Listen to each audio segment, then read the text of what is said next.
My husband put my name on his parents' business loan without asking me. It's just a paper thing, he smirked. When I was slapped with a $200,000 debt, I showed up at their family dinner and said everything. My name is Aria. I'm 42, a corporate consultant in Chicago. I wasn't always in this position. I built my career from nothing, through late nights, financial instability, and a lot of sacrifices. At one point, I was juggling freelancing while raising a toddler full-time because we couldn't afford daycare, and my husband, Nolan, said it made more financial sense for me to stay home. Nolan is 44. He works in data analysis for a mid-tier tech company. He's good at what he does but not particularly ambitious. Which would have been fine if he hadn't decided to start resenting me the moment I started earning more than him. I want to be clear, I didn't marry him for money. When we got together in our early 20s back in Minnesota, we were broke college kids sharing ramen and dreams. We moved to Chicago for his job first. I didn't complain. I left my support system, friends, and a community I loved because I believed in his career path. He promised we'd be a team. That he'd support me when it was my turn. That time finally came, and instead of support, he gave me sarcasm, backhanded jokes, and subtle jabs dressed as playful teasing. Let me walk you through the moment that changed everything. It was a Friday evening. My firm organized a rooftop dinner, part of a quarterly team celebration thing we do, and spouses were invited this time. We'd just landed a massive logistics client, and my department had played a huge role in closing the deal. I was excited, and I asked Nolan to come. I thought, maybe if he saw the people I worked with, understood what I did a little more, he'd start to appreciate the work I put in. We got ready at home. He was quiet, which wasn't new.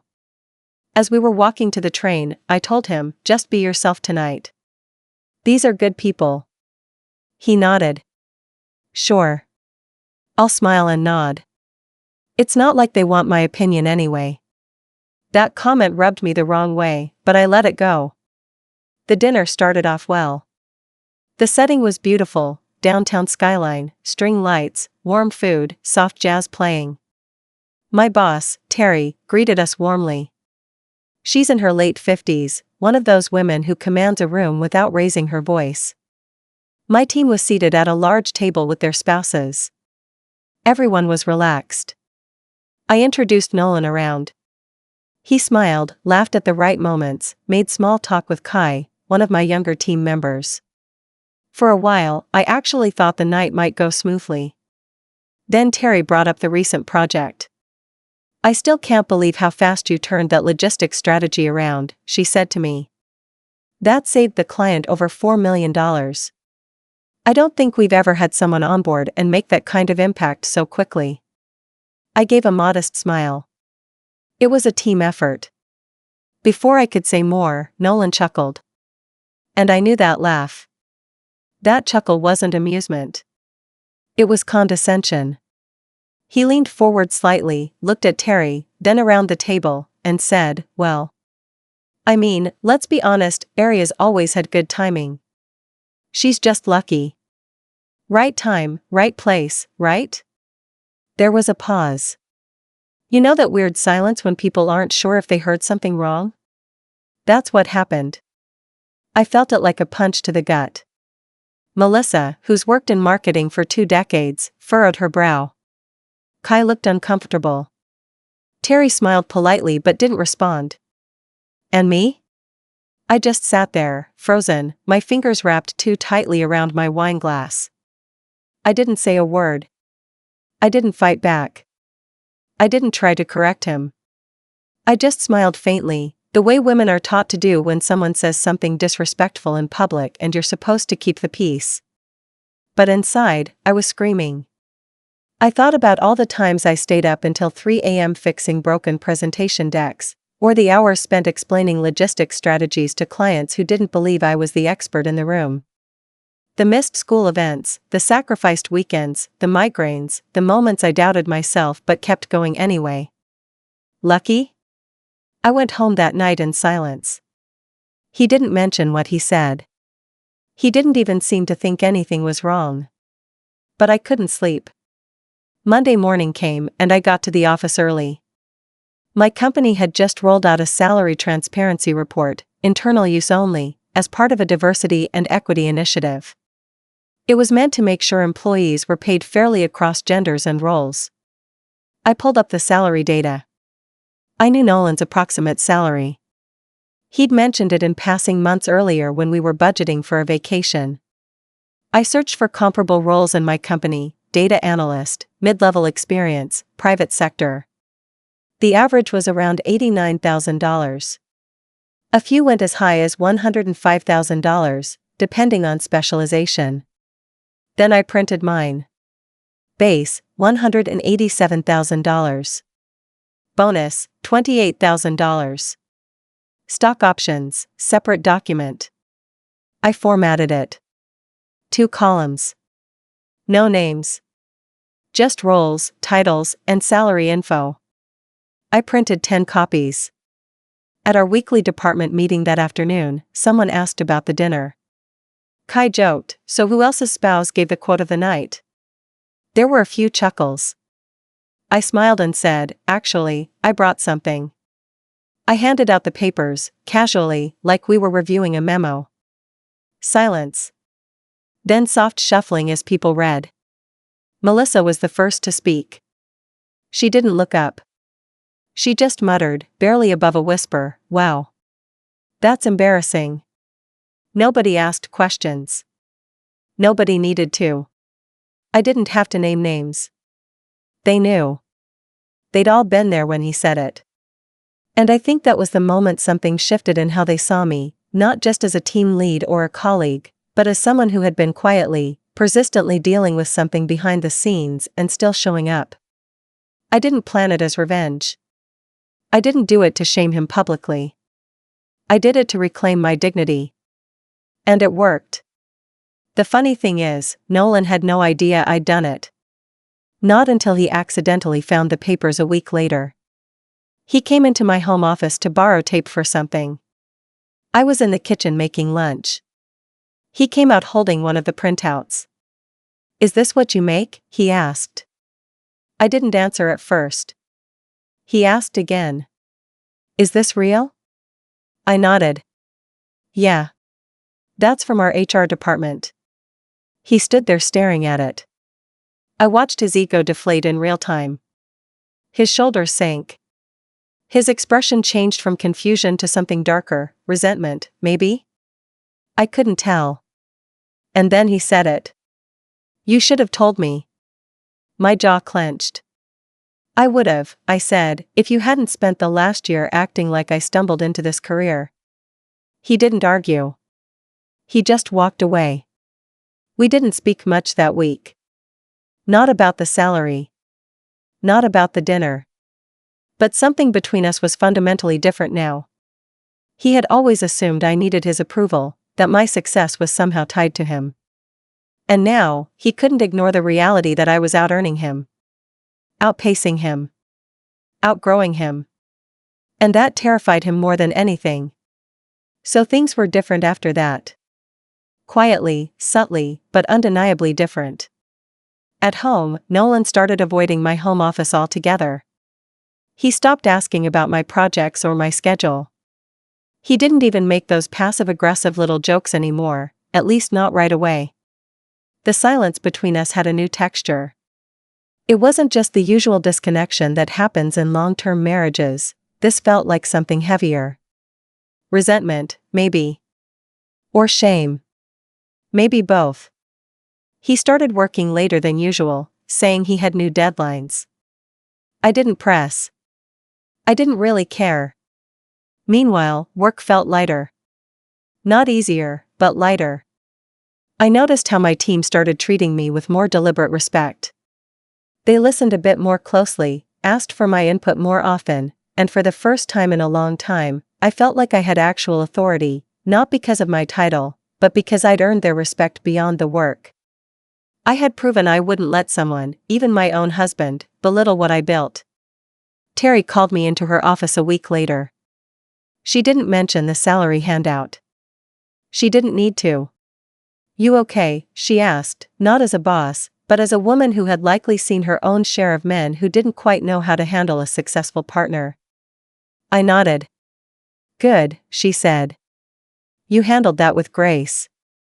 Just, don't shrink yourself to make someone else comfortable. That one hit me in the chest. Because that's exactly what I had been doing. For years. See, Nolan hadn't always been like this. Or maybe he had, and I was just too in love, or too determined to make the marriage work, to notice. When we were younger, he used to brag about me. He was proud that I had big dreams. But somewhere along the way, when my dreams started becoming reality and his kind of stayed where they were, things shifted. I remembered when we first moved to Chicago. It was supposed to be temporary, just a stepping stone for his career. I had to leave a job I loved working in city development back in Minnesota. He promised me that once he got established, we'd find something for me. But it never happened. Instead, I spent 2 years juggling part-time contracts, building a portfolio, applying for positions, and dealing with rejection after rejection because I didn't have a Chicago network. He'd come home and shrug, say something like, well, that's what happens when you change cities mid-career. No accountability. No support. Just little comments like, maybe this city's too competitive for your field, or I think you're just too passionate sometimes. Companies don't always like that. It chipped away at me. Until I stopped talking to him about work at all. And now? I was finally thriving. My son was older, I had a flexible schedule, I was respected, and I was making enough money to give us a good life. But instead of celebrating that with me, Nolan acted like I'd somehow skipped the line. He never saw the nights I stayed up editing pitch decks after putting our son to bed. He never saw the nights I sat on the bathroom floor, quietly crying into a towel because a client had dismissed me, or a male colleague had spoken over me for the 3rd time in a meeting. He never saw any of it because he never asked. So when he found out the truth, that I'd surpassed him not by luck, but by relentless effort, he couldn't handle it. A week after the salary incident, we had dinner together. Just the two of us. It was quiet, awkward. He asked, so, is your team mad at me? I looked up from my plate. Why would they be mad at you? He blinked. I don't know. That comment I made. At the dinner. I shrugged. They're not mad. They just saw what I've been trying to ignore. He didn't respond. That night, he suggested we go away for the weekend. Reconnect, he said. I told him I had meetings Monday and needed to prep. Which was true. But also, I didn't want to reconnect. I wasn't interested in pretending we were okay. What Nolan didn't realize is that by calling me lucky, by downplaying everything I built, he finally pushed me past the point of pretending. Things didn't explode right away. There was no dramatic fight or thrown wine glass. No shouting or tears. It was more like a slow unraveling. Little moments that used to be nothing started to feel loaded. When he left his dishes in the sink, it wasn't just lazy, it was entitled.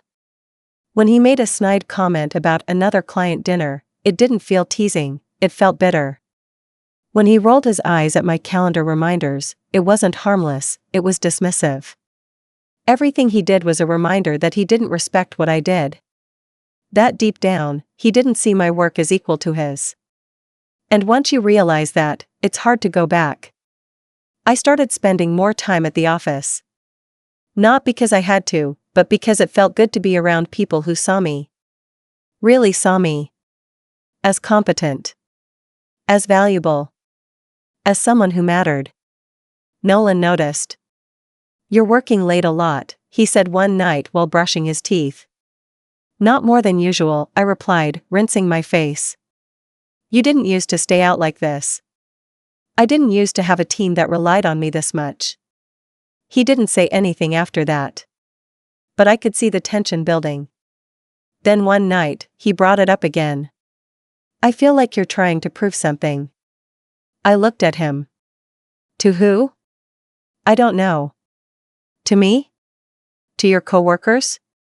I shook my head. I'm not proving anything. I'm just finally getting what I deserve. And that's when it hit me. I wasn't mad about the dinner anymore. I wasn't even mad about the salary comparison. I was angry about the years I spent trying to make him feel bigger by making myself smaller. All the times I downplayed my ideas, or gave him credit for things he didn't help with, or bit my tongue when he mocked me in front of friends as a joke. All the nights I held his stress while silently managing my own. All the times I celebrated his wins while mine were treated like footnotes. I had been shrinking for so long, I almost forgot what it felt like to stand at my full height. Now that I wasn't going back. So after that conversation, if you can even call it that, things kept unraveling. I stopped doing the small things. The little marriage maintenance routines that often go unnoticed until they're gone. I used to make sure his laundry was folded and put away because I knew he hated wrinkled shirts. I stopped. I used to add little notes to the grocery list for his favorite snacks or surprise him with his favorite coffee on Fridays. I stopped that, too. I stopped asking him about his workday. I stopped pretending I didn't mind his eye rolls or his occasional jabs. And the thing is, he noticed. But instead of asking what was wrong or trying to talk to me like a partner, Nolan got cold. It was like he didn't know how to be close to me without feeling superior. If he couldn't feel needed, he didn't know how to feel wanted. And if he couldn't feel smarter or more successful, he defaulted to this emotionally distant version of himself, like a man trying to preserve whatever fragile ego he had left. We existed in the same space, but not really together. We shared a house, a calendar, a child, but we weren't sharing a life anymore. One Thursday night, I came home around 8 o'clock after dinner with a client. It had gone long, and I texted Nolan twice to say I'd be late. No reply.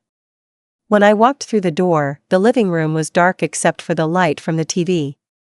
He was sitting on the couch, arms crossed, glass of bourbon in hand, eyes fixed on the screen but not watching. I set down my bag and kicked off my heels, exhausted. My feet were slaughtering me. I glanced at him.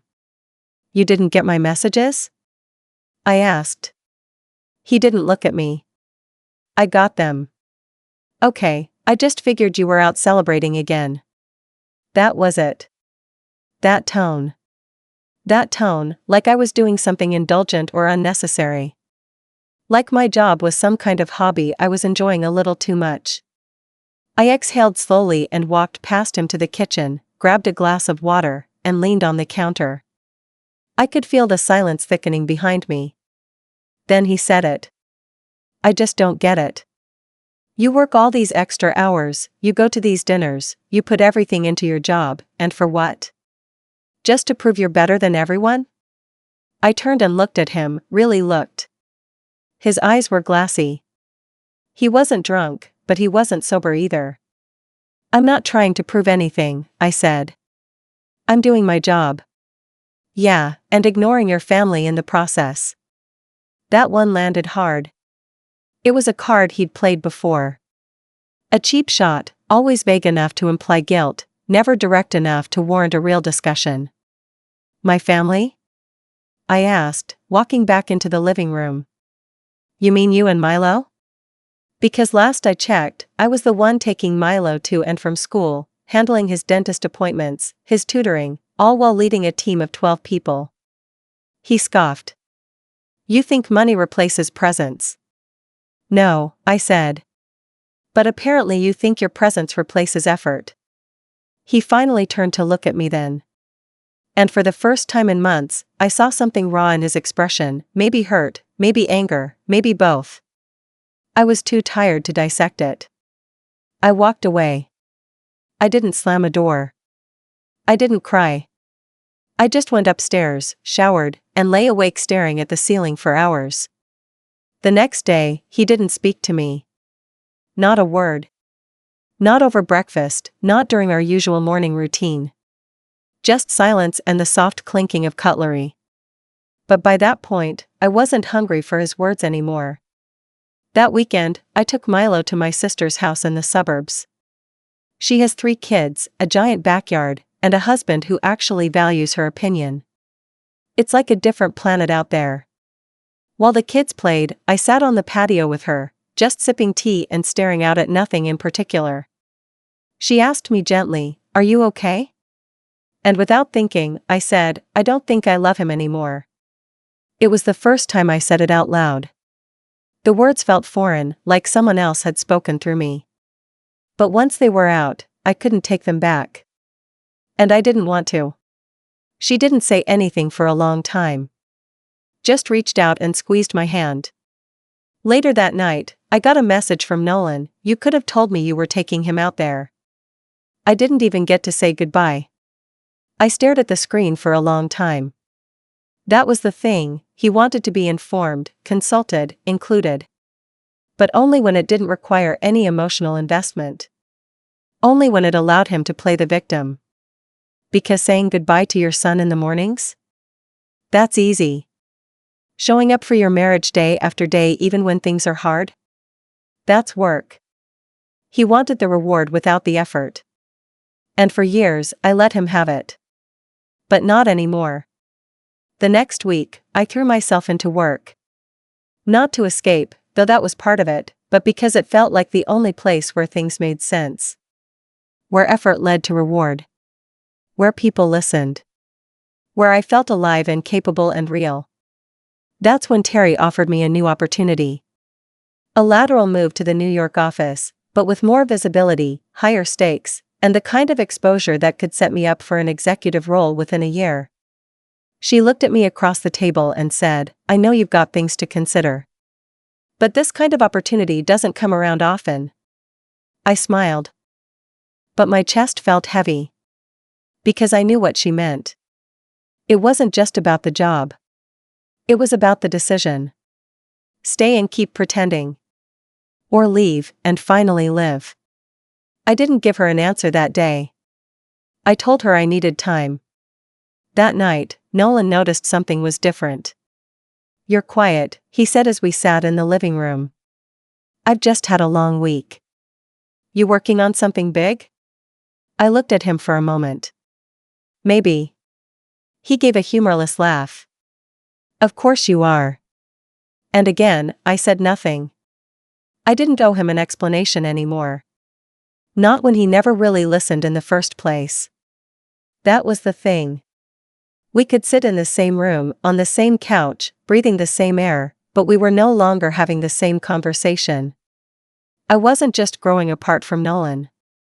I was growing out of who I had to be to stay married to him. And once you realize that, there's no going back. After that conversation with Terry, I gave myself a few days to think. I walked the lakefront every morning before work. Just me, the wind, and my thoughts. I'd been loyal, to Nolan, to the marriage, to the idea of what we built, for so long. And I think, in my heart, I was waiting for him to meet me halfway. But deep down, I knew he wouldn't. He didn't see what needed fixing. To him, I was the problem. My success, my growth, my ambition had created the distance. But that wasn't true. The distance had always been there. I just used to fill it in for both of us. So I said yes to the job in New York. But I didn't tell Nolan right away. Instead, I began preparing, methodically, quietly. I updated my legal documents, consulted a lawyer discreetly, found an apartment near my new office, and worked with HR to line up my relocation package. I enrolled Milo in a school that offered a smooth transition program for incoming students. I thought of everything. For weeks, I continued our domestic routines with Nolan, morning coffee, split grocery runs, the occasional polite dinner, but emotionally, I'd already left. I also started gathering financial records. See, what Nolan didn't know is that during those years he asked me to pause my career or reduce hours to take care of our son, I'd started documenting everything. Dates. Lost opportunities. Time taken off. I had everything in writing. Why? Because I wasn't stupid. I knew if things ever ended, he'd fight me. He'd try to twist it. Play the victim. So I built a paper trail. And when I was ready, fully ready, I told him. It was a Sunday morning. Calm. Sunlight spilling through the windows. Milo was at a friend's sleepover, and I made coffee like always. Nolan sat at the counter, scrolling through his phone. I set the cup in front of him. "I took a job in New York," I said. He looked up slowly, confused. "What?" "I've accepted a leadership role at our firm's East Coast office. I'm moving in 6 weeks." He stared at me like I was speaking another language. "And Milo?" he asked, after a moment. "He's coming with me." There was a beat of silence so sharp it rang in my ears. "You're not serious," he said. "I am. You can't just move my son across the country." "I'm not just doing it. I'm doing it legally. I've spoken to an attorney. The custody agreement will reflect the relocation, and there's an option for extended summer and holiday visits. You'll have every right to stay in his life, but I won't be staying in this one." He stood up then. Angry. Not shouting, but seething. "This is revenge," he said. "Because I embarrassed you." I didn't respond. Because if I said what I was really thinking, that this wasn't about one dinner, but about 1,000 dismissive moments stacked like bricks between us, I would have lost control. Instead, I handed him a manila envelope. Inside were 2 salary reports. One was mine. One was his. Side by side again. Beneath that was the record of all the unpaid labor I'd contributed to the household. Childcare, logistics, emotional labor, even the times I'd turned down opportunities for his convenience. Beneath that? Divorce papers. "I'm not angry anymore," I said. "I'm just done." He didn't look at the papers. He couldn't. He stood there, breathing like he'd been terribly punched. "You're throwing away our whole life." "No," I said. "I'm taking mine back." And that was the moment I knew, he wasn't sad about losing me. He was sad about losing control. The divorce wasn't easy. But it was clean. He tried to argue about custody at first, but my documentation, my lawyer, and the fact that I'd been Milo's primary caregiver for years sealed the deal. I kept the condo. I sold it a month later and used the equity to put a down payment on my New York place. Milo adjusted quickly. He loved the city, made friends fast, and enjoyed being part of a school that valued his creativity. Nolan called occasionally. He visited for holidays. But his voice never quite returned to the version I used to know. That man, supportive, funny, filled with warmth, was long gone. And honestly, I didn't miss him. What I did next was probably the most satisfying part. I was invited to speak at a women's leadership event at Northwestern the following spring, back in Chicago. A panel discussion about resilience, reinvention, and the power of reclaiming your story. Guess who attended? Not intentionally, of course. But a mutual friend had invited him, thinking it might be good for him to hear from successful women after his rough year. He didn't know I'd be there. When I walked on stage, he went pale. I didn't call him out. I didn't look his way. But I told my story. Not in a petty, vengeful way. Just the truth. I spent years believing that being a good partner meant shrinking myself to fit into someone else's comfort zone. Until I realized, my son didn't need a small, silent mother. He needed a visible one. A strong one. One who could model what self-respect looked like. The applause was thunderous. Later, the event coordinator told me that several men came up afterward, shaken. Inspired. One even said, "I think I've been that husband." But Nolan? He didn't say a word. He left quietly. Head down. And I didn't follow. That was my moment. My quiet, powerful, non-destructive revenge. Success. Independence. And peace. You don't always need to burn it all down to make your point. Sometimes, you just build something so solid, so undeniable, so whole, that the people who tried to minimize you are forced to sit with the reality of what they lost. And that is enough.